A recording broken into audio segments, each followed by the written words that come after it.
Merci d'avoir choisi Radio Mali pour vous informer. Il est 13h à Kidal, la même heure partout au Mali. Dans un instant, votre journal.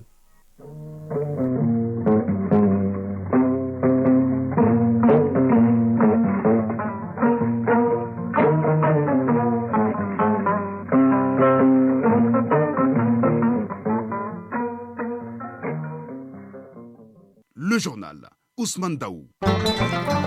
Mesdames et messieurs, bonjour. À la une de ce 13h, les FAMA poursuivent leur mission de défense régalienne du territoire national vers Kidal. Dans cette progression, les FAMA ont détruit aujourd'hui un véhicule blindé de l'amunissement bourré d'explosifs et déjoué des séries d'embuscades des groupes armés terroristes.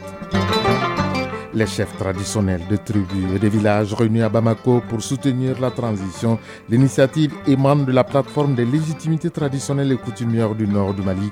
Le thème de la rencontre est l'engagement patriotique et républicain pour le vivre ensemble et l'unité nationale du Mali. Aliou Abdoulaye Touré nous en parlera. Pour arrêter le blanchiment des capitaux au Mali et assécher les sources de financement des terroristes, l'association des professionnels des banques et établissements financiers à la rencontre des opérateurs économiques pour expliquer les nouveaux mécanismes des banques et établissements financiers. Benoro Fofana nous en dira un peu plus. Hors du Mali, en Côte d'Ivoire, l'ancien Premier ministre Guillaume Soro annonce son retour au pays. D'ici là, en Guinée-Conakry, reprise aujourd'hui du procès des massacres du 28 septembre. Dans notre dossier de ce lundi, Brahma Traoré lève le voile sur le retard de nos concitoyens qui n'est pas souvent sans conséquence sur les relations professionnelles et humaines. Et puis, le sport sera l'affaire de Fotigi Tunkara. Avec lui, on parlera de la Coupe du Monde des cadets Indonésie 2023. Le Mali a perdu ce matin 1-0 face à l'Espagne.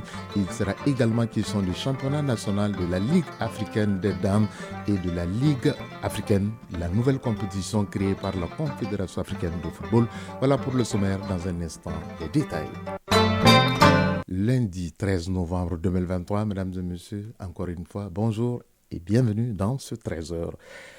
Tout d'abord, dans leur mission de restauration de la souveraineté de l'État sur l'ensemble du territoire national, les FAMA ont poursuivi leur mouvement stratégique dans la région de Kidal.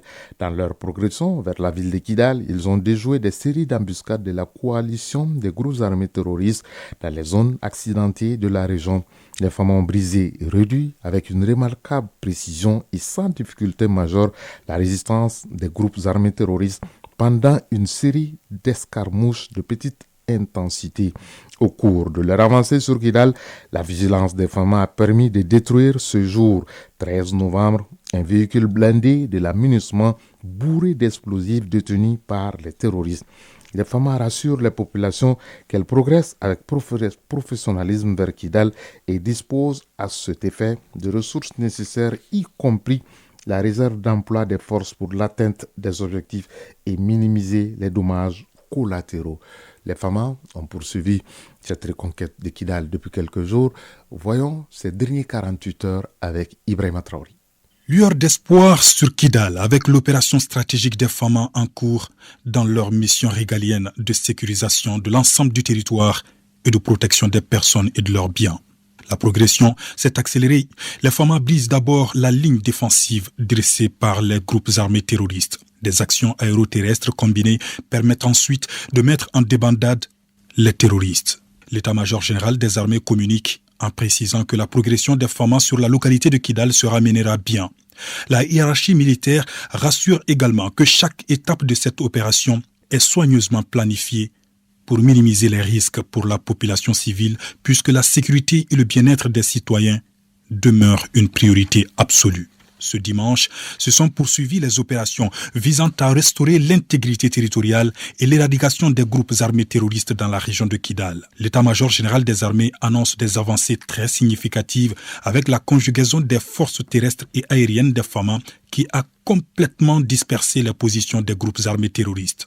Les rescapés se sont réfugiés dans les collines environnantes, précise le communiqué. Les opérations FAMA continuent avec la plus grande détermination afin de débusquer les terroristes jusque dans leur dernier retranchement. Les populations de la région de Kidal sont appelées au calme. La situation est sous contrôle des FAMA et les opérations continueront jusqu'au rétablissement complet de la sécurité dans la ville de Kidal et alentour. Ils sont venus de partout à travers le Mali. Ils sont chefs de tribus, de fractions, de villages et leaders communautaires à se réunir hier au Centre international de conférence de Bamako pour parler de paix et réaffirmer leur soutien à la transition.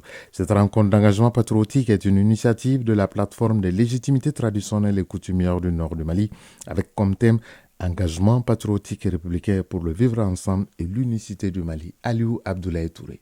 Nous sommes obligés de soutenir l'État et renforcer l'autorité de l'État. Sans l'autorité de l'État, il n'y a pas d'autorité de légitimité traditionnelle. De la dizaine d'intervenants, ces propos d'Al-Hassan Ag Ahmed de la communauté Imirad et allié d'André Boukan suffit à lui seul pour réaffirmer le soutien et l'engagement de la plateforme des légitimités traditionnelles et coutumières du nord du Mali à l'autorité de l'État et à la transition.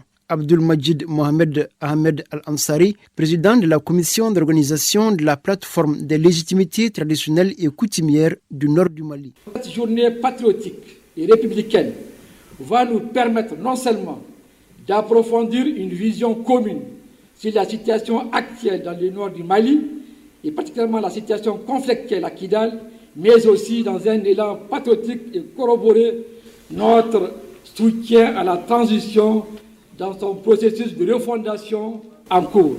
Engagement patriotique et républicain pour le vivre ensemble et l'unité nationale du Mali, c'est autour de ce thème que les légitimités traditionnelles et coutumières du nord du Mali ont appelé au dialogue pour construire la paix. Baja Ag Hamatou, président de la plateforme des légitimités traditionnelles et coutumières du nord du Mali. Nous ne pouvons pas permettre que les efforts incommensurables consentis par nos ancêtres pour bâtir l'une des premières nations de l'Afrique noire, soit anéanti par des folles ambitions nourries par des individus au service de nos pires ennemis.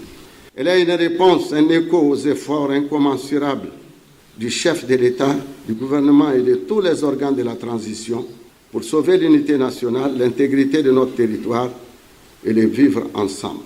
Nous nous engageons à promouvoir l'usage de l'arme la plus efficace, qui est celle du dialogue et de la concertation. La déclaration d'engagement de la plateforme est lue par son porte-parole, Mohamed Ousmane Ag Mohamedine, porte-parole de la plateforme de légitimité traditionnelle et coutumière du nord du Mali. Réitérer et réaffirmer avec force et conviction notre entière appartenance à la République du Mali unie dans sa diversité à la forme républicaine et laïque de l'État. La paix, ce seul combat qui vaille, est un rendez-vous auquel le ministre Ouagué est venu témoigner son engagement. Colonel-major Ismaël Ouagué, ministre de la Réconciliation nationale. La table de discussion est là, les mains sont toujours tendues. Il y a autre moyen de s'exprimer que par les armes. Aux autorités et légitimités traditionnelles et coutumières que vous êtes, de vous impliquer davantage pour expliquer aux communautés que l'État est à côté d'elles et expliquer à nos frères qui sont dans une dynamique d'incompréhension avec nous, de se remettre en phase avec l'État pour le bien-être des communautés qu'elles sont supposées représenter et défendre.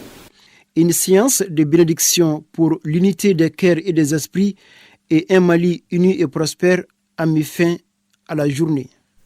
Dans le cadre de la lutte contre le blanchiment des capitaux et le financement du terrorisme, l'Association des professionnels des banques et établissements financiers, APBEF, a organisé une journée de sensibilisation en faveur des opérateurs économiques.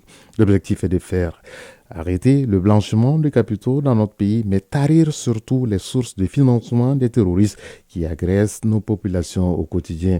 Ils sont près d'une centaine d'opérateurs économiques à prendre part à cette journée de sensibilisation. Benougo Fofana.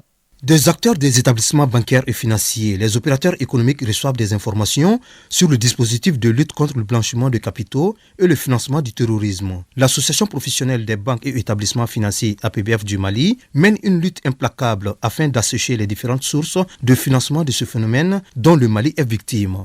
Sidibé Aïssata Kone, président de l'Association professionnelle des banques et établissements financiers du Mali, APBF. Aujourd'hui, ce sont ces patrons, ce sont ces entreprises qui sont nos clients.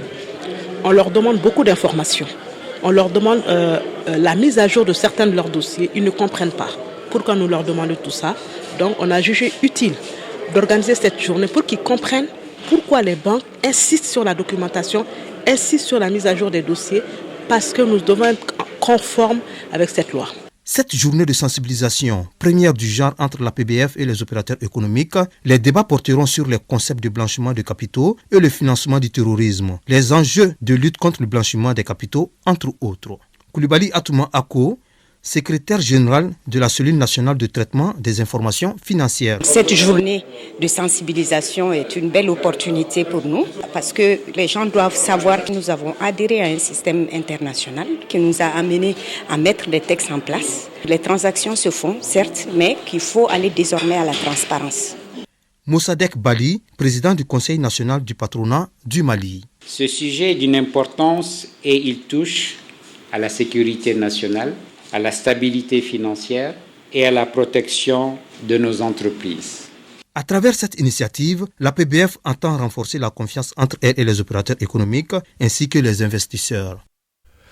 Si vous venez de nous rejoindre, sachez que dans leur mission de restauration de la souveraineté de l'État sur l'ensemble du territoire national, les FAMA ont poursuivi leur mouvement stratégique dans la région de Kidal. Dans leur progression vers la ville de Kidal, ils ont déjoué des séries d'embuscades de la coalition des groupes armés terroristes dans les zones accidentées de la région. Les FAMA ont brisé et réduit avec remarquable précision et sans difficulté majeure la résistance des groupes armés terroristes pendant une série d'escarmouches de petite intensité. Au cours de leur avancée sur Kidal, la vigilance des FAMA a permis de détruire ce jour un véhicule blindé de l'amunissement bourré d'explosifs détenus par les terroristes. Les FAMA rassurent les populations qu'elles progressent avec professionnalisme vers Kidal et disposent à cet effet des ressources nécessaires, y compris la réserve d'emploi des forces pour l'atteinte des objectifs et minimiser les dommages collatéraux. Il est 13h12. Actualité hors du Mali, en Côte d'Ivoire. Après 4 ans et demi d'exil en Europe et en Asie, l'ancien Premier ministre et ex-président de l'Assemblée nationale, Guillaume Kigbafori Soro, a déclaré hier son retour au pays natal. L'annonce a été faite par ce dernier sur son compte Twitter. Il a été condamné à son absence à la prison à vie en 2021, notamment pour atteinte à la sûreté de l'État. Il a également été condamné en 2020 à 20 ans de prison pour recel de détournement de deniers publics. Toutefois, l'ancien chef du gouvernement ivoirien n'a pas précisé la date de son retour. En Guinée-Conakry, le procès des massacres du 28 septembre 2009 reprend aujourd'hui, cette fois-ci avec une sécurité renforcée autour du tribunal criminel de Dixine. La sécurité a été renforcée car l'ancien président de la transition guinéenne, Moussa Dadis Camara, et 4 autres responsables de son régime ont tenté de s'évader il y a 9 jours selon le tribunal. Si Moussa Dadis Camara, Thiegoro Camara et Blaise Ngounou seront sur le banc des accusés, en revanche, Claude Pivy, le colonel, quant à lui, est en fuite depuis cette tentative d'évasion. Au Libéria, le second tour de la présidentielle est prévu demain mardi et il opposera le président sortant, l'ancien footballeur George Opong Maneweya et Joseph Bouaké, ancien vice-président d'Hélène Johnson Sirleaf, ex-présidente du Libéria. En Algérie, le Premier ministre Aymen Benaberaman a été limogé samedi dernier par le président Abdelmajid Tebboune.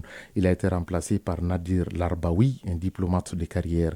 Aucune explication n'a été donnée pour le moment sur le limogeage du Premier ministre. Pourtant, en septembre dernier, le Premier ministre avait bénéficié et obtenu le renouvellement de confiance du Parlement suite à la présentation de son bilan annuel, comme le stipule la Constitution algérienne. Autre limogeage, cette fois-ci au Royaume-Uni, où Stuala Beverman, ministre de l'Intérieur, a été démise de ses fonctions. Cela fait suite à des événements qui se sont précipités la semaine dernière lorsque la ministre a critiqué la police nationale. Elle lui reproche d'autoriser la marche pro-palestinienne qui s'est tenue samedi. James Cleverly, actuel ministre des Affaires étrangères, va remplacer Stuala Beverman et selon le 10 Downing Street, résidence officielle et lieu de travail du Premier ministre britannique. Quant à la diplomatie britannique, c'est l'ex-Premier ministre David Cameron qui va désormais occuper le poste.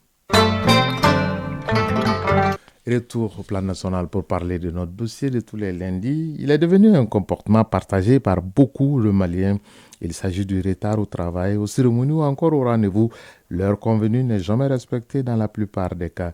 Plusieurs raisons sont évoquées, dont le social et les embouteillages parfois. Pourtant, être ponctuel est un signe de respect, de courtoisie et de sérieux surtout. Et le retard n'est pas sans conséquence pour l'individu qui peut perdre l'estime auprès de ses collaborateurs. Il peut aussi négativement jouer sur le bon fonctionnement du service. Le grand format de ce lundi s'intéresse aux raisons et conséquences du retard et il est signé Brahma Traoré et Mfali Sidibé. Je suis toujours en retard. La ponctualité ne figure pas dans le vocabulaire de Mariam Kone. Pour cette citoyenne, le retard est devenu plutôt un mode de vie. Bien qu'elle en ait subi une fois les conséquences, cette mauvaise habitude semble avoir la vie dure. Même actuellement, lui et moi, on avait rendez-vous à 9h30. Mais je suis venue à 11h moins. Il y a plusieurs raisons, comme on le dit en Bambara. Cela ne veut pas dire que le rendez-vous n'est pas important, mais toujours il y a des contretemps. Même un jour, quelqu'un m'avait dit, Mariam, j'ai besoin de toi à 11h pile. À 11h pile, je te donnerai cette somme-là. Je suis venue midi 40 passés, Mariam, je t'avais dit que c'est 11h pile, mais je suis venu en retard. Ce jour-là, j'avais besoin de cette somme-là.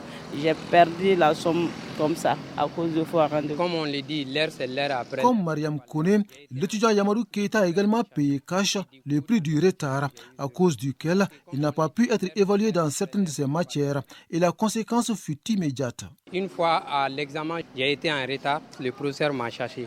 Et du coup, dans ces matières-là, j'ai eu 0. Souvent, on peut aller dans les baptêmes. Mahaman Kone, lui aussi, n'arrive pas à quitter le cercle des retardataires malgré son statut d'enseignant. Et il ne manque pas d'arguments pour se justifier. Il m'arrive souvent de venir en retard, mais ces retards peuvent être causés par des événements inattendus. Par exemple, souvent, on peut aller dans les baptêmes ou ces événements sociaux. Ça peut nous causer des désagréments au niveau de la direction, parce que souvent quand on vient en retard, le directeur ne peut pas comprendre pourquoi on vient en retard. Il faut souvent donner des explications. Ça peut également poser des désagréments au niveau des élèves. Parce que quand on vient en retard, souvent certains élèves, quand ils voient 15 minutes, 20 minutes, le maître n'est pas en classe, ils peuvent sortir. Dans les lieux du travail, pendant les cérémonies ou encore lors des rendez-vous, l'heure indiquée n'est jamais respectée dans la plupart des cas. La principale raison du retard est éducative, selon Dr Lamine Sandi Aïdara, sociologue. Ce phénomène, c'est d'abord une question d'éducation.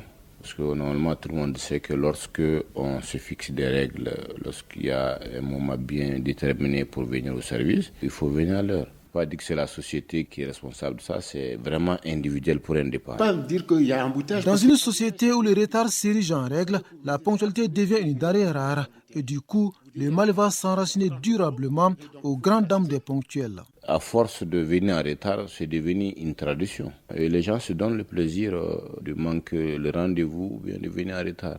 Et c'est vraiment déplorable. Et c'est vraiment un constat général. Quand vous demandez à un Malien de venir à 8h30, il va venir à 9h ou à 10h. C'est ce qui fait que, généralement, quand vous interrogez les anciens, du point de vue sociologique, ils vous diront que ceux qui viennent en retard sont les Maliens, ceux qui viennent à l'heure sont les Soudanais. Ça dit, c'est pour montrer la vieille époque où il y avait la ponctualité, il y avait le respect des textes. Et que quand tu vois quelqu'un à qui on demande de venir à 8h plomb, il vient à 7h ou bien à 7h30, généralement, vous allez trouver que ce sont des anciens qui, effectivement, ont appris à être ponctuels. Je suis toujours en retard. Être ponctuel est perçu comme un signe de respect, de savoir-vivre et une preuve d'exemplarité. De l'avis d'Oumar Senou, magistrat, rien ne saurait justifier le retard chronique de la part d'un responsable. Quand les responsables disent « je suis en retard parce qu'il y a un embouteillage », je prends l'exemple de certains chefs de service dans certaines administrations. Le chef de service dit « non, vous ne pouvez pas dire qu'il y a un embouteillage parce que l'embouteillage c'est connu déjà. Vous savez que vous mettez 30 minutes ou bien 1 heure de temps dans l'embouteillage. Vous devrez être là-bas à 7h30 au bureau et donc il faut quitter à 6h. Donc intégrez l'embouteillage dans votre gestion du temps. Vous demandez à un Malien de venir à 8h30. Le retard est un dysfonctionnement aux conséquences multiples.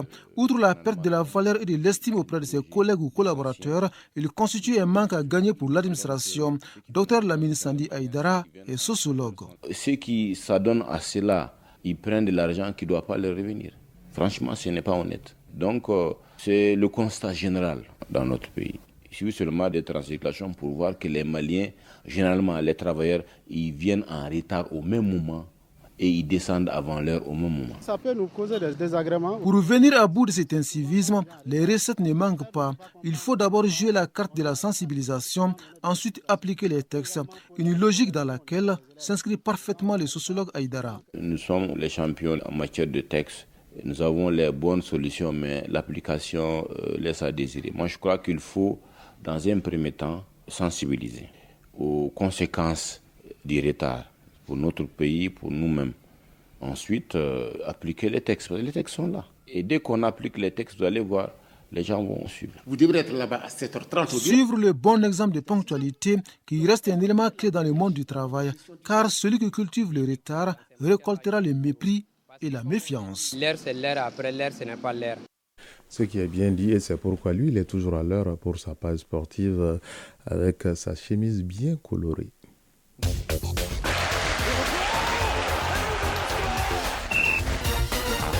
Vous l'avez compris, nous sommes lundi, il s'agissait de Fotigi Tunkara. Bienvenue Fotigi.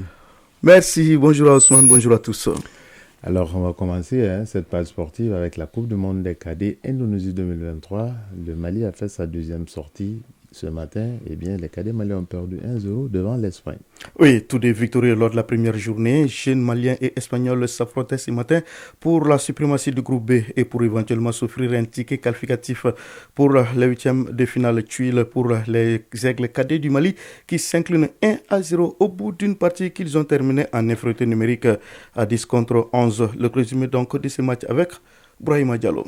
Cette rencontre au Mali-Espagne pour le compte de cette deuxième journée du groupe B de la Coupe du Monde des moins de 17 ans a été une rencontre âprement disputée. Les deux équipes n'observent pas de ronde d'observation dès le coup d'envoi. Ce sont les Aiglonnais qui se signalent le premier en ouvrant le score à la 30e minute par Ibrahima Kanaté à la suite d'un mouvement offensif. Mais le but a été refusé après visionnage de la VAR pour une faute commise au départ de l'action. Les Maliens seront réduits à 10 suite à l'expulsion de Mamadou Doumbia. La pause intervient sur le score de 0-0. Les Maliens reviennent très engagés comme la première période. Le capitaine Ibrahima Diarra trouve la barre à la 57e minute. Dans la foulée, le Mali va à nouveau trouver le fond des filets espagnols.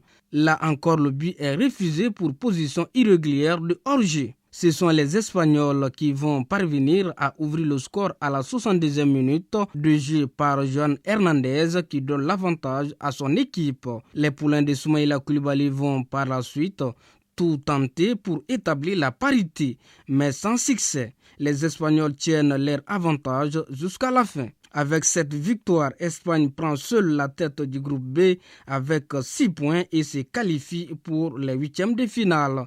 Le Mali va donc attendre la troisième et dernière journée de poule jeudi où il affrontera le Canada. Voilà, on va donc tout simplement dire courage aux jeunes Maliens. Ousmane, on ajoute que dans l'autre match du groupe B, l'Ouzbékistan mène actuellement 2-0 face au Canada. Nous jouons pratiquement la 63e minute de jeu. Dans le groupe B, le Maroc a perdu ce matin 2-0 contre l'Équateur. En ce moment, l'Équateur et le Panama sont à égalité, un but partout. Pourtant, ce sont l'équipe donc du Panama qui menait à la mi-temps 1-0, mais les Indonésiens viennent tout à l'heure d'établir la parité, un but partout, et là nous jouons pratiquement la 60e minute de jeu. Hier, le Burkina Faso a perdu 3-0 contre la France, le Venezuela a battu la Nouvelle-Zélande 3-0, la Corée du Sud s'est inclinée devant les États-Unis 3-1, l'Allemagne s'est imposée devant le Mexique 3-1 également. Au programme demain, on aura dans le groupe C, Brésil, Nouvelle-Zélande à 9h, Angleterre, Iran à 12h. Dans le groupe D, il y aura Sénégal, Pologne à 9h et Japon, Argentine à 12h. Retour sur le continent pour parler de la Ligue africaine des dames, entendue par là, la Ligue des champions féminines. Eh bien, la phase de groupe s'est achevée hier. L'AS Mandé du Mali était face à l'AS FAR de Rabat. Oui, défaite des Maliennes face aux Marocaines. L'AS Mandé a perdu 2-0 contre l'AS FAR. Une défaite qui fait éliminer le club malien de la compétition de la phase de poule du tournoi, puisque dans l'autre match du groupe, Ampem Darkwa du Ghana a battu 3-1. Hurricanes de la Guinée de la Guinée équatoriale. Grâce à leur victoire, Phare de Rabat et Ampem Darkwa terminent respectivement en tête du groupe B avec 6 points chacun et se qualifient pour les demi-finales où ils rejoignent Mamelodi Sundowns d'Afrique du Sud et Sporting Club Casablanca du Maroc, respectivement premier et deuxième du groupe A avec 9 points pour les Sud-Africaines et 4 points pour les Marocaines. Au compte de la troisième et dernière journée du groupe samedi, Mamelodi Sundowns a battu 3-0 Atlético FC d'Abidjan. Sporting Club Casablanca a gagné 4 buts contre JKT Kunst Dar es Salaam de Tanzanie. En demi-finale mercredi, l'AS FAR du Maroc jouera contre le Sporting Club Casablanca du Maroc également. Donc un duel entre les clubs marocains. Mamelodi Sundowns d'Afrique du Sud affrontera Ampem Darkwa du Ghana. L'équipe du Mandé va devoir rentrer à domicile. Grosse désillusion pour les filles de l'Est Mandé. Et vous l'avez dit tout à l'heure, Fodri Tungara, Mamelodi Sundowns, décidément, ce club sud-africain ne veut rien lâcher sur le continent, puisque si les dames brillent au niveau de la Coupe d'Afrique des clubs champions dames, les hommes, eux, ont remporté hier pour la première fois la Ligue africaine des clubs. Ça peut s'expliquer aussi cette performance. C'est bien entendu le club de l'empereur du football africain actuellement. Patrice Motsepe, le président de la CAF. Mamelodi Sundowns d'Afrique du Sud remporte donc le trophée de la première édition de la Ligue africaine de football. En finale et retour disputé hier, Mamelodi Sundowns a gagné 2-0 contre le Wydad AC de Casablanca, battu 2-1 au Maroc à l'aller. Les Sud-Africains ont renversé au retour les Marocains pour inscrire leur nom au palmarès d'une compétition lucrative qui vient de commencer. Mamelodi Sundowns, Ousmane, tenez-vous bien, empoche un jackpot de 2 milliards de francs CFA contre 1,5 milliard de francs pour le WAC. Quel jackpot! Retour au plan national pour parler du championnat national de Ligue 1 avec la troisième journée qui a vu les académiciens de l'ATS de Koro laminés par le stade malien Bamako. Absolument, c'est l'un des résultats les plus marquants donc, de cette troisième journée, comme vous venez de le dire, qui a pris fin hier avec notamment la victoire 1-0 du 11 Cratère de Niara sur l'USFAS. Après 2 défaites d'affilée, le 11 Cratère signe en fait sa première victoire de la saison face à l'USFAS qui concède par contre sa première défaite de la saison après 2 nuls de suite. Belle opération également pour l'AS Black Star de Badalabougou qui lance aussi sa saison en s'imposant 1-0 face à l'US Kita après 2 revers successifs. Autre résultat enregistré hier, les Djulba Asia a dominé le Binga FC 3-1. Le stade malien de Bamako a donc été sans pitié du premier ATS de Koro, bien malmené 5-1. Comme vous venez de le dire tout à l'heure, l'US Bougouni a eu raison, donc l'US Bouba, a eu raison de l'US Bougouni 1-0. L'AS Police est venu à bout de l'ASCO 1-0 également. Le COB a été tenu en échec par Afé 1 but partout. L'AS Bakardiani Barawili et l'AS Siral de Bamako, champions en titre, se sont donc neutralisés 1 but partout, Ousmane. Vous retrouverez Fotigi Tunkara dans l'émission Score de ORTM1 ce soir pour tous ces résultats de championnat national de Ligue 1 en images et en exclusivité, mais avec d'autres nouvelles également sur le plan sportif. Merci à vous Fotigi pour cette page sportive bien Merci remplie. À vous également, Swan. Mais avant de nous séparer, retenez que dans leur mission de restauration de la souveraineté de l'État sur l'ensemble du territoire national, les FAMA ont poursuivi leur mouvement stratégique dans la région de Kidal. Dans leur progression vers la ville de Kidal, ils ont déjoué des séries d'embuscades de la coalition des groupes armés terroristes dans les zones accidentées de la région.